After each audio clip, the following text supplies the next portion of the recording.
감사합니다. 이제 2개 장 남았습니다. 28장하고 29장. 29장은 열처녀고요. 이제 그 앞장입니다. 은혜의 보상인데요. 내용은 우리 포도원 품꾼의 비유입니다. 본문은 우리 마태복음 20장 1절부터 있는 말씀입니다.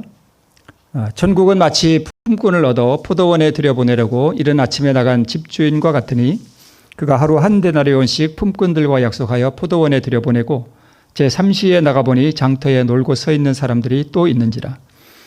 그들에게 이르되 너희도 포도원에 들어가라. 내가 너희에게 상당하게 주리라 하니 그들이 가고 제6시와 제9시에 또 나가 그와 같이 하고 제11시에도 나가보니 서 있는 사람들이 또 있는지라. 이르되 너희는 어찌하여 종일토록 놀고 여기 서 있느냐. 이르되 우리를 품꾼으로 쓰는 이가 없음이니이다. 이르되 너희도 포도원에 들어가라 하니라. 제11시에 온 자들이 와서 한 데나리온씩을 받거늘 먼저 온 자들이 와서 더 받을 줄 알았더니 그들도 한 데나리온씩 받은지라. 받은 후 집주인을 원망하여 가로되 이르되 나중 온 이 사람들은 1시간밖에 일하지 아니하였거늘 그들을 종일 수고하며 더위를 견딘 우리와 같게 하였나이다. 주인이 그 중에 한 사람에게 대답하여 이르되 친구여 내가 네게 잘못한 것이 없노라. 내가 나와 한 데나리온에 약속을 하지 아니하였느냐. 내 것이나 가지고 가라. 나중 온 이 사람에게 너와 같이 주는 것이 내 뜻이니라. 내 것을 가지고 내 뜻대로 할 것이 아니냐. 내가 선함으로 내가 악하게 보느냐. 이와 같이 나중된 자로서 먼저 되고 먼저 된 자로서 나중되리라. 네, 우리 실물교훈에 우리 시작하면서 이렇게 기록하고 있더라고요. 유대인들이 잊어버리고 있던 진리가 하나 있었대요. 그게 뭘까요? 이게 상당히 중요한 진리인데 옛날 이스라엘 백성들이 이 진리를 잊고 있었답니다. 그게 뭐냐 하면 값없이 주시는 은혜. 자식이 뭐 잘해서 아버지가 이렇게 주는 거 아니잖아요. 그러니까 지금 이 값없이 주시는 이 은혜를 유대인들이 잊어버리고 있었다 그랬는데 이게 오늘 사실 이 포도원 품꾼의 비유의 핵심 진리가 바로 이거예요. 값없이 주시는 은혜예요. 네. 자, 아침 6시에 온 이게 왜 값없이 주시는 은혜를 잊어버렸냐 하면 이 사람들은 구원을 얻고 하늘나라 가는 게 은혜로 가는 게 아니고 자기가 뭘 잘해서 율법도 잘 지키고 뭐 이것도 잘하고 저것도 잘하고 그래서 가는 줄 알았거든요. 그러니까 당연히 은혜를 잊어버리죠. 은혜가 뭔지를 몰라요. 그래서 이 비유를 주신 이유 중에 하나가 바로 이것입니다. 아침 6시에 온 일꾼들은 한 데나리온이 자기 노동의 대가였어요. 그죠? 그러니까 이 유대인들은 몇 시에 온 사람들인가 하면 아침 6시에 온 일꾼들이에요. 왜냐하면 그 한 데나리온이 구원이거든요. 근데 그 구원은 은혜로 받은 게 아니라 자기 노동의 대가였기 때문에 은혜를 당연히 모르죠. 근데 저녁 5시에 온 일꾼들은 한 데나리온이 주인의 은혜예요. 네. 그 내용입니다. 그 당시 랍비들은 뭐라고 가르쳤는가 하면 하나님의 은총은 내가 노력해서 얻는 것이다. 이렇게 가르쳤다고 합니다. 근데 이런 생각들이 은연중에 오늘 우리에게도 없는 것은 또 아니에요. 그래서 의인이 받을 보상을 행위로 얻어보려 했던 사람들이 바로 유대인들이고 랍비들이 그렇게 가르쳤습니다. 그 당시에 뭐 성경이 많아요. 뭐 모르잖아요. 그러니까 일반 백성들은 랍비가 가르쳐주는 대로만 그냥 받아서 그냥 배우는 거거든요. 그러니까 랍비들의 가르침이 곧 진리였거든요. 네. 자, 이건 그냥 제가 인터넷에서 하나 가져온 사진인데 이 사람들이 무슨 사람들인가 하면 인력 시장에 나가서 자기 오늘 불러주면 이제 일하러 나가는 사람들이 서서 제가 불 쬐면서 이제 있는 거예요. 그러니까 이제 누가 와서 당신 갑시다 이래가지고 가면 그날 하루 돈을 버는 거고 안 불러주면 그냥 공치는 거 집에 가는 거예요. 네. 근데 여기 빨간 줄 왼쪽 밑에 보면 오늘은 일을 할 수 있었으면 하고 이렇게 신문 기사에 났습니다. 서울 가리봉동 인력시장을 찾은 사람들이 온몸을 녹이면서 일감을 기다리고 있다 이렇게 기록하고 있는데 지금 이 옛날에도 똑같이 사람들이 이제 이런 시장에 나와서 이렇게 서 있으면 이제 사람들이 와서 데려가는 거예요. 그죠? 네, 똑같습니다. 자, 여기 시계가 하나 있는데요. 아침 6시는 그러니까 그 사람들 시간으로 12시예요. 네. 그러니까 요때 아직 새벽이죠. 요때 이제 한 데나리온 약속하고 갔고요. 그 다음에 또 몇 시에 나갔는가 하면 집주인이 우리 시간으로는 오전 9시, 유대 시간으로는 3시, 또 3시간 있다 12시에 또 나갔어요. 저때가 이제 우리 본문에 나오는 대로는 6시고, 그 다음에 또 몇 시에 갔냐면 오후 3시에 또 갔습니다. 근데 몇 시에 또 나갔는가 하면 우리로 말하면 오후 5시에 또 나갔어요. 일은 몇 시에 끝나는데? 6시에 끝나는데. 그러니까 새벽 6시부터 저녁 6시까지 상당히 일을 많이 했던 것 같아요. 12시간이나 일을 하는데. 그래서 11시에 온 일꾼이 저 파란 안의 글씨로 유대 시간으로 11시에 온 일꾼은 몇 시간 일해요? 1시간 일해요. 그러니까 새벽 6시에 온 일꾼은 한 데나리온 약속을 했고요. 나머지 일꾼들은 그냥 내가 상당하게 주리라라고 하는 뭘 의지하고 갔냐면 약속을 의지하고 갔습니다. 네. 자, 우리 좀 적용을 해보자면 포도원 주인은 당연히 누구고요? 네, 하나님이시고, 포도원은 뭐냐면 우리 교회예요. 그죠? 네, 교회. 그리고 우리 복음을 위해서 우리가 사역하는 것들을 의미합니다. 종들은 당연히 특히 목회자이기도 하고요. 또 우리 모두가 다 종들이죠. 6시 일꾼은 누구냐 하면 그 옛날 이스라엘 백성들일 수도 있고 오늘 누구일 수도 있고 나일 수도 있고, 그죠? 네. 그 다음에 11시 일꾼도 옛날 이스라엘 백성들은 11시 일꾼이 아니었던 것 같아요. 그런데 나는 또 뭐가 될 수 있어요? 11시 일꾼이 될 수 있습니다. 그래서 일을 했어요. 그러니까 이제 여기 온 사람들은 진짜 일할 수 있는 기회를 이제 받은 사람들입니다. 그래서 이제 일을 하고, 이게 그림이 정확하게 뭔지는 잘 모르겠는데 뭐 돈을 저렇게 받은 건지 할 때는 이렇게 품삯을 아마 받는 그런 내용 같기도 하고, 네, 그렇습니다. 근데 오늘 이 비유를 주신 목적이 있습니다. 3가지. 그게 뭐냐 하면 첫 번째, 예수님께서 이스라엘 백성들에게 복음의 원칙을 망각하지 않도록 하기 위해서 이 비유를 주셨다. 이렇게 첫 번째 이유고요. 두 번째는 하나님께서 당신의 종들을 어떻게 취급하시는지 그 방법을 알려주시기 위해서 이 비유를 주셨다. 이렇게 되어 있고요. 또 세 번째는 우리가 주를 위해 일을 할 때 어떤 정신을 가져야 하는지를 가르쳐 주시기 위해서 이 비유를 주셨다. 이렇게 3가지를 언급하고 있습니다. 자, 그러면 복음의 원칙이 뭘까? 복음의 원칙을 망각하지 않도록 하기 위해서 이걸 주셨다 그랬는데, 그럼 복음의 원칙이 뭐냐 하면 보수, 즉 하나님께서 우리에게 주시는 구원은 인간의 공로나 선행의 보상이 아니라 전적으로 뭘로 주시는 거예요? 아까 우리 잊어버렸던 진리, 하나님의 은혜, 네. 그리고 그리스도의 공로로 주어진다는 것이 바로 복음의 원칙이에요. 이 복음의 원칙을 잊어버린 사람들을 우리가 흔히 뭐라고 부르냐 하면 율법주의자라 그래요.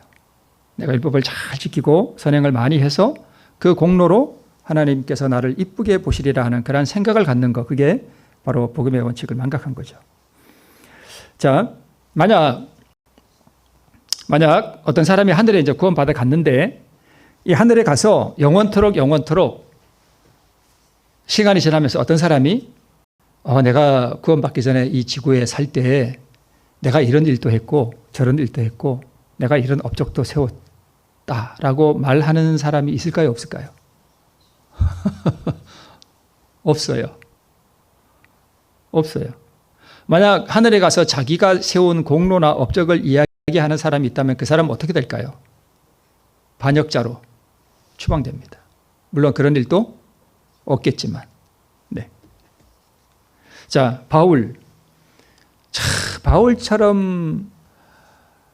바울과 같은 사도는 더 이상 없어요. 오늘날 어떤 목회자나 어떤 사람이 아무리 열심히 잘하고 공로를 많이 세운다 그래도 바울 같은 사람은 없습니다. 정말 대단한 분이에요. 근데 이 바울이 순교했거든요. 그 어려운 고난 가운데서 복음을 위해서 주를 위해 살아도 주를 위해 죽어도 주를 위해 정말 평생을 헌신한 사람이에요. 근데 이 사람이 하늘에 가서 내가 그때 세 번째 선교 여행을 갈 때 로마로 내가 갈 때 유라굴로라는 그 광풍을 만나가지고 말이야 내가 이런 얘기 하늘에 가서 할까요 안 할까요? 절대 안 합니다. 자기 고생한 얘기 절대 안 합니다. 왜 그럴까요? 아까 우리 장로님 잠깐 말씀하셨지만 그 예수님의 하늘에 갔을 때 그 예수의 공로와 그다음에 자기에게 주어진 그 하늘의 그 상급이 얼마나 영광스러운지 우리가 지금 마음으로도 조금 더 그려볼 수가 없어요. 그 영광을, 그 기쁨을, 그 황홀한 그 거룩한 황홀감을 우리가 도저히 설명할 수 없습니다. 바울이 그 하늘에 갔다 왔거든요. 바울이 그 하늘을 다 봤어요. 사람이 가히 이르지 못할 것을 보고 다 들었다 그랬습니다. 그런데 사도 바울이 갔다 온 다음에 말을 안 한 게 아니라 못했습니다. 그걸 묘사할 말이 없어요. 꼭 가고 싶으시죠? 이 땅에 좀 비록 고생되고 몸도 좀 아프고 그래도 하늘에 가면 얼마 동안 살아요? 영원토록. 영원토록. 네. 이사야는 그 통나무 안에다 넣고 톱으로 썰어서 죽였습니다. 므낫세가 그랬던 것 같아요. 모세, 예레미야 한평생 눈물로 자기 백성을 위해 울었던 예레미야도 하늘에 가면 내가 백성을 위해서 이렇게 울었노라 절대 말하지 않습니다. 네. 다 뭘로 받았기 때문에 구원은 은혜로 받았기 때문에. 네. 그래서 우리 계시록 7장 9절로 10절에 보니까 이제 구원 얻은 사람들이 흰옷을 입고 손에 종려가지를 들고 보좌 앞과 어린 양 앞에 서서 큰 소리로 외쳐가로되, 그것도 작은 소리도 아니에요. 아주 큰 소리로 외쳐가로되 구원하심이 보좌에 앉으신 우리 하나님과 어린 양에게 있도다. 그분이 나를 구원하셨다 이거예요. 내가 뭘 잘해서가 아니라, 그죠? 다 은혜라 그 뜻입니다. 그래서 우리를 구원하시되 우리의 행한 바 의로운 행위로 말미암지 아니하고 오직 그의 긍휼하심을 쫓아 하나님이 우리를 불쌍히 여기신 거예요. 우리 잘난 거 하나도 없습니다. 긍휼하심을 쫓아 중생의 씻음과 우리 우리 더러운 인생들을 씻어주시고 또 새롭게 하셔서 하늘에 데려가신 그분의 은혜와 그분의 공로일 뿐 우리에게는 아무것도 없습니다. 자랑할 게. 네. 이게 복음의 원칙이에요. 그 다음에 두 번째, 당신의 종들을 취급하시는 방법. 하나님 나라의 원칙은 세상의 원칙과 다릅니다. 물론 이제 이게 좀 중복되는 것이긴 하지만 하나님께서는 당신의 종들을 취급하실 때 어떻게 취급하시는가? 보수는 노동의 양에 따라 주어지죠. 보통 세상적으로는 하루 종일 일하면 하루 종일 뭐 그런 게 세상의 법칙인데 하늘의 원칙은 우리의 공로에 따라 주시는 것이 아닙니다. 왜냐하면 은혜로 받는 거기 때문에. 네. 그렇다는 것입니다. 그래서 하나님께서는 종들이 주인의 아량과 은혜에 의지하기를 바라십니다. 예. 그런 의미가 있고요. 그 다음에 종들을 취급하시는, 그러니까 이 주인은 이제 시장에 나가서 사람들을 데려올 때, 이 성경에 나오는 포도원 주인은 사람들을 데려올 때, 이 사람의 일을 잘할까 못할까 이거 볼까요 안 볼까요? 안 보셔요. 얘 좀 능력이 있을 것 같은데? 12제자 중에 누가 가장 능력이 있었을까요? 가룟 유다였습니다. 키가 훤칠했고요. 잘생겼던 것 같아요. 그리고 많이 배웠고, 이 머리도 아주 잘 돌아가고, 이 일을 하려면 누가 제일 잘하는가 하면 가룟 유다가 제일 잘할 사람이에요. 그런데 예수님께서는 가룟 유다를 사실 원치 않으셨습니다. 그래서 아마 이 포도원 주인은 나가서 이렇게 보고, 이렇게 저 사람은 오늘 누가 안 데려갈 것 같다. 아마 그 사람 데려갔던 것 같아. 뭐 주려고요? 은혜 주려고. 한 데나리온 줘서 집에 가서 갈 때 쌀이라도 한 포 사가지고 가족들하고 밥이라도 해 먹으라고. 그게 주인의 마음이에요. 그러니까 주인의 마음은 데려다가 일 열심히 시켜가지고 내가 포도원을 잘 가꾸고 이래라. 물론 그런 뜻도 뭐 전혀 복음적으로 보면 아닌 건 아니지만 이 포도원 주인의 정신, 뭔가 이렇게 더 주고 싶어 하는, 그죠? 그런 마음, 종들을 취급하시는 하나님의 포도원 주인의 그 긍휼하심, 그런 게 아닐까 싶어요. 네. 그래서 우리가 신앙을 할 때 하나님의 은혜를 모르면 우리가 마치 사막 같아요. 마음이. 그죠? 그 다음에 세 번째, 주를 위해 일할 때 어떤 정신을 가져야 하는지에 대해서 가르쳐 주시기 위해서 말씀하셨다고 되어 있습니다. 11시에 온 일꾼이 가진 정신은 하나님의 모든 종들이 가져야 하는 정신이에요. 어떤 정신인가 하면 하나님께서 정말 가치 있게 보시는 것은 우리가 한 일의 양이나 눈에 보이는 결과가 아니라 그 일을 한 정신이다. 우리가 연말에 이렇게 직분을 우리가 새로 뽑고 또 이렇게 할 때 누가 잘하고 못하고 이런 게 아니에요. 그죠? 그 일을 하는 정신이에요. 저는 진짜 제가 한번 말씀드렸죠. 우리 김영욱 집사님, 제가 오늘 이렇게 예배 드리려고 오는데 찬미를 인도하고 계시는 거예요. 제가 그때 진짜 콧날이 시큰했습니다. 또 이렇게 직분은 안 받으시지만 또 뒤에서 이렇게 참 돌보고 베풀고 또 성도들을 위해서 자기 가진 거 나누고 이런 분도 있어요, 없어요? 있어요. 다 있어요. 그러니까 하나님께서는 뭘 많이 이루었느냐가 아니라 그가 어떤 정신으로 무엇을 하느냐 하는 것을 보시고 다 공평하게 뭘 주셔요? 다 은혜를 주시고 보수를 주신다는 거예요. 그죠? 무슨 마음으로 그 일을 하느냐 하는 거예요. 11시에 포도원에 들어온 자들은 저희가 일할 기회를 얻게 된 것에 대해서 무슨 마음을 가졌다고요? 감사하는 마음. 하나님께서 어떻게 나 같은 사람을 이렇게 부르셔서 교회에 이런 일들을 이렇게 맡겨주셨는가. 너무 감사하다. 그런 정신으로 일할 때 하나님께서는 한 가지 일도 제대로 못해도, 그죠? 그걸 기쁘게 받으신다고요. 그죠?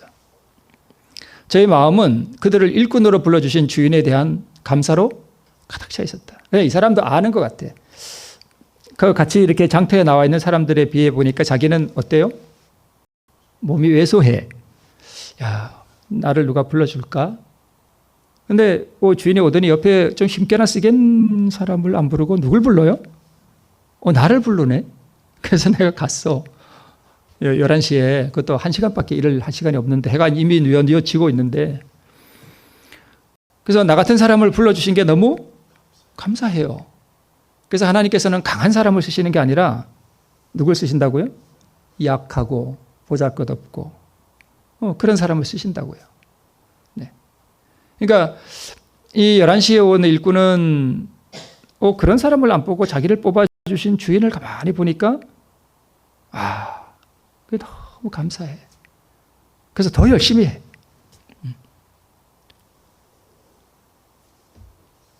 그런 정신으로 우리가 하나님 앞에 있을 때 하나님께서는 뭘 많이 해서가 아니라 그 정신을 받으신다는 것입니다. 그죠? 이거는 찬송가인데요. 나 같은 죄인 살리신 주 은혜 놀라와 하는 찬미 가사인데 이걸 조금 바꿔보면 나 같은 이 무가치하고 일 못하는 나를 불러주신 그분의 은혜가 뭐예요? 너무 놀라워. 그래서 너무 감사하고 그래서 더 열심히 일하고 그런. 그래서 감사로 주인을 위해 봉사하고 찬양하는 정신으로 일을 한 11시 일꾼을 예수님께서 그 포도원 주인이 그것을 받으신다 하는 그런. 그래서 보수를 바라는 것은 안중에 없고 일꾼으로 자기를 써주시는 것만도 감사했습니다. 이걸 설명하려고 그랬는데 또 뒤에 나왔네요. 근데 이 11시에 온 일꾼은 새벽 아침에는 아마 장터에 없었던 것 같아요. 근데 포도원 주인은 분명히 왜 하루 종일 놀고 섰느냐 이렇게 했는데 신물교원에는 새벽 6시는 없었던 것으로 보입니다. 그러나 거의 하루 종일 11시 일꾼도 불러주는 이가 없어서 이 장터에서 꽤 많은 시간을 보냈던 것 같습니다. 네. 자, 이제 보수를 나누어 주는데 누구부터 줬는가 하면 11시에 온 일꾼부터 한 데나리온을 나눠줬습니다. 그러니까 뒤에 새벽 6시에 온 사람은 보니까 자기는 얼마 받을 것 같아요? 한 10데나리온은 받을 것 같아. 근데 가서 자기도 받아보니까 몇 개밖에 안 줘요? 꼴랑 한 개밖에 안 줘. 그래서 이제 주인을 원망하고 불평했다. 이렇게 우리가 되어 있습니다. 자, 포도원 주인의 인자함과 그가 받은 그 많은 보수가 이 11시 일꾼에게 참 기쁨을 주었습니다. 일한 시간이 너무나 짧기 때문에 받을 자격이 없다고 생각했습니다. 포도원 주인과 같은 분의 일을 하게 된 것이 너무나 감사해요. 그러니까 이 11시 일꾼은 포도원 주인의 그 마음이 어떠한 줄 알아요. 그분이 어떤 분인지를 안다고요. 근데 아침에 6시에 온 일꾼은 그걸 몰라요. 그냥 계산적일 뿐이에요. 네, 이렇게. 그러니까 뭔가 다르잖아요, 벌써 이렇게. 그러니까 우리가 하나님을 어떻게 보느냐. 그래서 11시 일꾼들은 자신의 무가치함을 알아요. 그래서 우리가 이 구원을 얻는 사람들, 이 하나님의 은혜가 뭔지를 알기 위한 하나의 조건이 있는데 그게 뭐냐 하면 자격이 없다고 생각하는 거. 내가 무가치하다는 사실을 알 때 은혜가 뭔지를 알아요. 그래서 그 엘리야가 그 하늘에 불이 내려오게 하는 그런 위대한 일을 하고 난 다음에도 제가 말씀드렸죠. 갈멜산에서 기도할 때 자기가 뭐하다는 걸 알았다고요? 무가치하다는 걸 알았다고요. 무가치하다는 거. 이게 이 마음을 낮추는 이게 가장 중요한 것 같아요. 그럼에도 일꾼으로 받아주신 것에 대한 기쁨과 감사가 있었습니다. 하나님께서 바라시는 것은 바로 이것이라는 것입니다.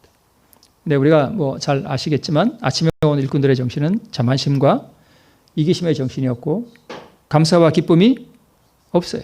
그냥 억지로 하는 거. 의무로 일을 해요. 당연히 일이 힘들죠. 주인과 인격적 교감이 없고 종이 된 특권보다 보수를 더욱 생각하고 자신이 의롭다고 하는 사람들을 대표하고요.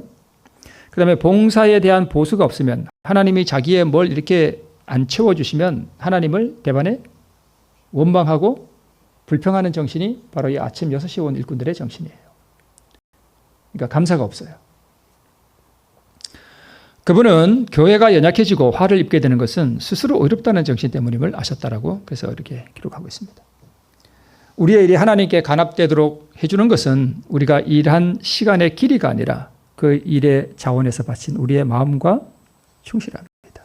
그분은 우리가 성취한 일의 분량보다도 우리가 일하는 동안 가졌던 사랑과 성실성을 더욱 귀하게 보신다.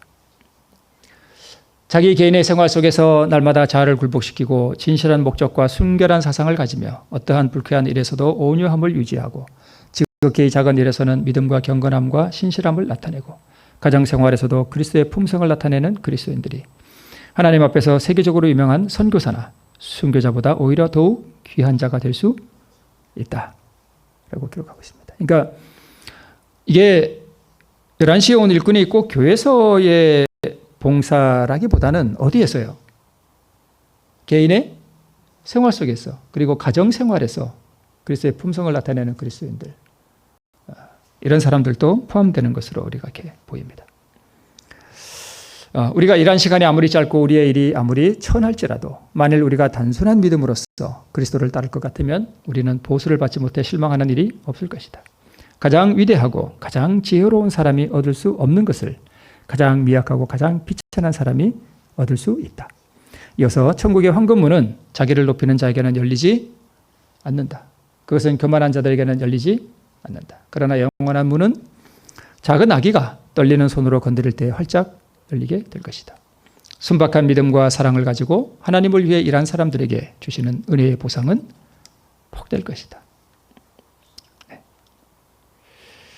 자, 그런데 이제 마치면서 근데 이게 이 비유가 천국에 관한 비유거든요.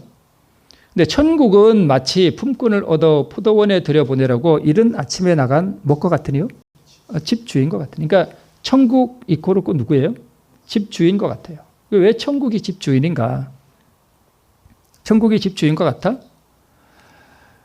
저는 가끔 인터넷에 이렇게 뭐 하늘에 대한 그림이나 이런 걸 보면 우스워요. 이런 거 보면 여러분 그 아기들이 뭐 사람 그린다고 이렇게 삐뚤삐뚤 그려놓은 거 그런 걸 보는 것 같아. 그래서 차라리 그리지 말았으면 싶어요. 그래도 그나마 그 중에서 조금 하늘 같은 거 하나 이렇게 갖고 왔는데 저런 데서 영원히 살고 싶어요? 저거는 하늘이 아니고 그냥 애기 장난일 뿐이고 도저히 우리가 그릴 수가 없어요. 그죠? 설명할 수도 없고 그릴 수도 없고 그런 곳에서. 근데 천국이 저렇게 뭐 황금 거리가 있고 영원히 살고 뭐 맛있는 거 많고 뭐 그래서 천국이 아니라 천국인 이유는 딱 하나밖에 없어요. 그게 뭘까요? 예수님이 계시다는 거. 나를 사랑하시고 나를 위해 자기 생명 버리신. 근데 그 예수님이 하늘에 가서 너무너무 귀한 분이 될 수 있으려면 이 교제가 어디서부터 시작되냐 하면 지금 이 땅에서부터 시작되어야 돼요. 그게 안 되면 우리가 천국문 앞에 만약에 갔다 그러면 예수님이 뭐라고 말씀하실까요? 나는 너를 모른다 이렇게 말씀하신다고요. 그러니까 그 교제가 지금부터 깊게 이렇게 인격적인 교제, 사랑의 교제가 계속되는 것이. 자, 그러면 왜 천국은 집주인 것 같으냐면 우리가 천국에 가면 누구 때문에 기뻐요? 이 천국의 주인이 누구예요? 예수님이시잖아요. 이 11시 일꾼이 누구 때문에 기쁨과 감사가 넘쳤어요? 집주인 때문이잖아요.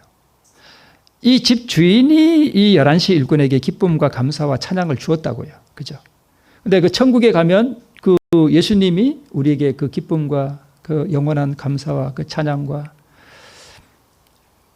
그 불같은 그 수정 같은 생명수 시내가 하나님의 보좌로부터 흘러나오고 양쪽 좌우에는 생명나무가 있고 그 영광을 묘사할 수 없는 그 하늘나라에서 우리 발이 그 생명 강가에 서서 이 영원한 영광이, 이 무한한 영광이 영원토록 지속되리라는 그런 마음으로 딱 섰을 때 우리 가슴에 밀려오는 그 환희와 그 기쁨과 이건 도저히 설명할 수 없는 거예요. 자, 그래서 11시 일꾼들의 마음을 가득 채웠던 기쁨과 감사는 한 데나리온을 받을 아무 자격이 없으나 무가치한 일꾼들에게 포도원 주인의 그 인자함이 준 뭐예요? 선물이에요. 그러므로 천국은 집주인과 같습니다. 오늘 이제 얼마 남지 아니한 이 땅에서 우리의 삶이 이와 같이 주님께서 우리를 11시에 불러주신 그 자비하신 하나님이 우리를 불러주신 그 긍휼하심, 그분의 인자하심, 우리를 취급하시는 그분의 성품, 이런 것들과 연합해서 우리도 감사와 찬양으로 마지막 남은 생애를 우리 주님 위해 봉사할 때 우리가 그 영원한 생명시내가에서 또 11시 일꾼의 그 기쁨과 감사가 영원토록 이어지길 바라면서 말씀을 마치겠습니다.